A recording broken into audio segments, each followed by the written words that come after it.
আরে বাহ, ভাই আর ভাবি কাজের মেয়ে রেখেছে। শোনো মা, আপনি কেন এসব কাজ করছেন? কি হচ্ছে এসব ঘরে? কিছু না মা, ঘরের কাজই তো করছি। এখানে কিছুই ঠিক নেই। ভাইয়া বাইরে আসো। আরে শিখা বোন, তুই তুই কখন আসলি?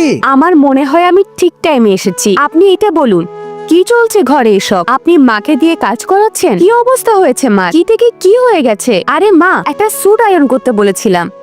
শিখা, তুমি তুমি কখন আসলে? ভাইয়া, আমি কিছু বলেছি আপনাকে? মার এই অবস্থা কেমন করে হলো? কেমন অবস্থা? একদম ঠিকই তো আছে তোমার মা। আল্লাহর এই সুন্দর ল্যাম্পটি দেখেছে, লাইক সাবস্ক্রাইব করবে। হে আল্লাহ, তাকে তুমি হজ করার তৌফিক দান করো। তোমার চাকরি চলে গেছে, তাই এখন তুমি ভাবির উপর বসে খাচ্ছ। ও আমার উপর বসে খাচ্ছে, তাতে তোমার কি? ও আমার হাজবেন্ড। আর এমনিতেও তোমার মা এত খায়, আমি ভেবেছিলাম একটা কাজে মেয়ে রাখবো, কিন্তু উনি এত খায় যে সব টাকা ওখানেই চলে যায়। এরপর আমি ভাবলাম ঘরের কাজ উনিই করুক, চাকরানি আর কেন রাখবো।